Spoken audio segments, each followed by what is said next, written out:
History of doing it now, Phil Brown. Phil, you asked for a response from the players, and you got more than that today in the game against Oxford City. One feels. Yeah, well, there's always a response somewhere, whether it be down tools or step up to the plate. And I think the players, to a man, responded to the way we dealt with defeat on Saturday, because I thought it was self-inflicted.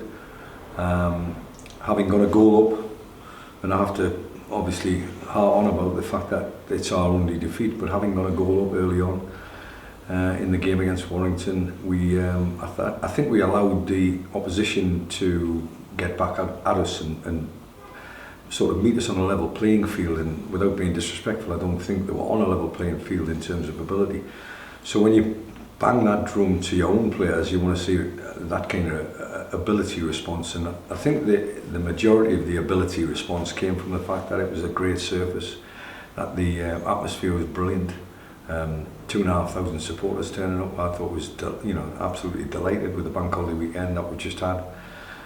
We can always talk about money and can you afford to come, but bottom line is Kidderminster Harriers fans, to a man, woman or child, they always turn out and get behind the team, and that's what they did today, and we replied.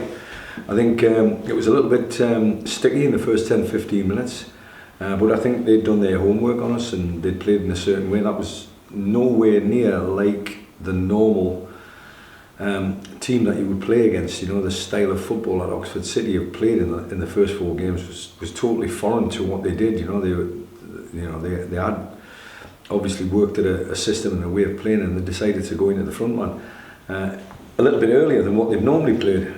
If you look at the statistics saying that they are one of the shortest teams, meaning short passing game, they're 23rd in the division for long balls. All of this was coming out loud and clear in the stats, so we had a game plan. I wasn't expecting them to hit the front man the way they did, but once we got to grip with that, I thought we started playing our football. And when you're playing football that's foreign to you to a certain extent, you've just got to bide your time against that opposition, and I thought that's what we did. We waited, and eventually, strange enough, I was going to switch Mazkuya from the left wing to the right wing, and then all of a sudden he just came alive. And moments like that in games where you come alive and then you get the first goal, then you get a second goal, then you get 3-0 up by half time, you start thinking differently. You can maybe rest a few players after having and I'm not going to complain about a heavy schedule, by the way, because we planned for this heavy schedule in pre-season, but it can rest important players that need rest with 2 or 3 days before we play, which will be a very difficult game on Friday.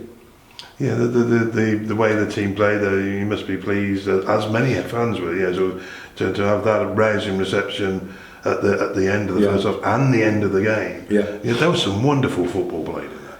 It's down to certain individuals that have came to Agbra and realised that it's a fantastic surface. You can play if you want to play. How many times I heard managers say that, if you want to play, you can play, because that's the kind of surface it is. And with Oxford City not playing as much as what they used to, I thought it was foreign to their game. Consequently, your midfield then, which became a little bit tested on Saturday because of the stickiness of the surface. We couldn't really get first touch right, second touch right, couldn't get out with feet, and consequently when you have 3 and 4 touches instead of 1 and 2, then the opposition can get underneath you and get close to you. And we today didn't allow that by playing good football, 1 and 2 touch, and then when it got to the final third, picking the right option and the right pass. We did that enough today to get 4 goals, but there was many opportunities outside of that to win by more than 4. But I'm not a greedy man. I'll take a 1-0 win any day of the week. But at the same time, we had a player sent off from the opposition who was here last year in Cole, and when that happened, I thought, it was make sure that the players don't do anything sloppy, don't do anything dangerous, don't endanger the next game, because that's the most important one. When you're playing against 10 men, you've still got to get over the line, see it off. And delighted for Seb to get a wonderful goal from a free kick and stake a claim now that Ben Beresford looks like he's tweaked his hamstring. That's the only downside to today. I think Ben Beresford limping out of the game, having scored another goal. He's now 2 goals in 3-4 games, and if he continues that kind of finishing, then with Amari Morgan-Smith out the system at the moment. Amari's going to have to work really hard for to get back into the fray and you know, be at his best for to get back into the team. But I know he'll do that. He's now captain of the club. He will be doing everything he possibly can in his time off, watching the game, watching how we're playing, to try and improve and get himself back into the frame. That's going to be our biggest test in the next week or two, is to get Amari back up to speed and get him back into challenging for the number 9 berth, which at the moment young lads are coming off the bench or playing from the start and scoring goals, and that's what wearing the number 9's all about. You say it's the next week or two. Does that mean is it still the concussion protocol? It is. It's a protocol that we're all adhering to, because we want to see the lad back to his best and back to his full fitness. You know, we can't break any rules. We're not allowed to. Much as he'd like to. I know he would. He would. You know, he would run over hot coal, as it were, for to be out there with the lads at the moment. But as you witness every game, whether it be away at Warrington on Saturday, he's on the bench, he's geeing the lads up, he's given his CV, if you like, he's given all the secrets of the trade to the 2 young players that are now fighting for his shirt, it just shows you what kind of a man he is. You know, he's Kiddyman's Harrier through and through, and he wants us to win games of football, and if he can contribute just by a word in the right shell, like, as it were, and that's going to cost him his position, then he'll still do it. He sacrifices himself for the club all the time, and long may that continue. But when he comes back into the fray, he'll be fighting and scrapping and kicking everybody to try and get back in the team. One player I'd like to mention, and you were saying about the Harriers had the opportunity against Oxford to score, was Malik Callaghan. I don't know what he's got to do to score. He's, you know, his work rate, his effort, has been exceptional, and he's just not having a little bit of luck at the moment, is he? He's one of them players that I think all 3 of us would agree, and majority of the players in the team would agree. He's one of them lucky players that looks and glides over the surface like he's just not there. You know, he's just gliding over. It's like it's no effort. It's almost like motionless, but he's in motion. You know, it's fantastic to see. He's an athlete. He's got a lovely touch. He plays with a smile on his face. No matter how many people try to kick him, he still bounces up and gets on with it. And he's had 6 shots today. I know he's at the post, he's getting closer, and it will come.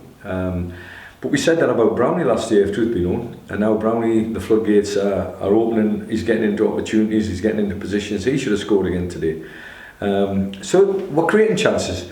And the beauty of playing in midfield when a team is creating better chances is you're not just running into the penalty box and hoping. You're actually running into the penalty box knowing that we've got good players that are going to put it on a sixpence or as near as damn it, and you've got a chance to score a goal. So long as that continues and the confidence in front of goal continues, we'll still win games of football. But the midfield will contribute, there's no doubt about it. You look ahead to Scunthorpe, as you say, it comes thick and fast. A Friday night kick-off rather than the Saturday. Is that going to hamper? How will that potentially hamper a recovery, say, for Ben Beresford, if you think he's going to be available? Well, if it is a hamstring tear or pull, you always got grades where that's concerned, 1, 2 or 3, and there's always a time constraint. It's 10 days to 2 weeks, normally the shortest one, and then you go 2 weeks onwards, and then you go 8 to 10 weeks, the longer one. But fingers crossed, he'll go into his parent club tomorrow and get it assessed, get it scanned. Hopefully the news from the scan will be positive. He felt like he had a coming together with Ashley Hemmons in the first half, and he had a mark on his hamstring that left, you know, the coming together left a mark, and that's where he's feeling his hamstring. So maybe, fingers crossed, it's not a pull. Maybe it's just the effects of the rigours of the game, and the report coming back will be positive. But we'll see tomorrow. And as I say, Seb stepped up to the plate when he came off the bench. And I'm hoping Toby is just trying that a little bit too hard. He's trying to prove to everybody in Kidderminster that he's a good player. He's played at the highest level. We know he's a good player. He just needs to relax and play like Ben Beresford.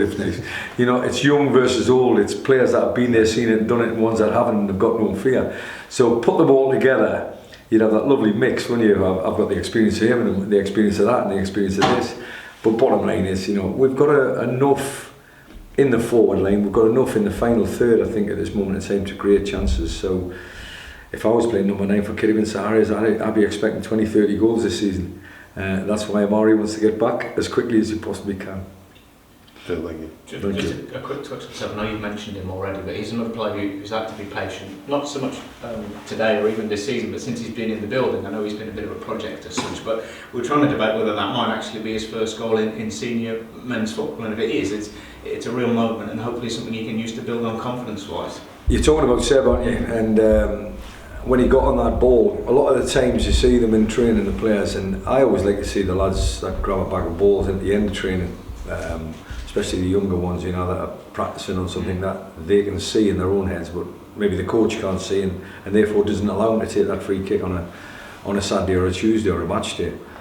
But if you notice the normal protagonists that take the throw-in, that take the set pieces weren't on the field of play. You know, your Luke Summerfields, your Ashley Hemmons, they weren't out there. Maz Kuya, people like that. So Seb decides to get on the ball, but he does that in training.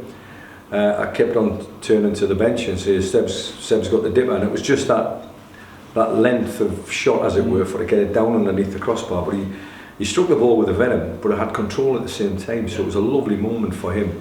It would be nice to know if it was his debut goal, because if it was, his family were here, and more importantly, we were here to see it, because it was a great goal.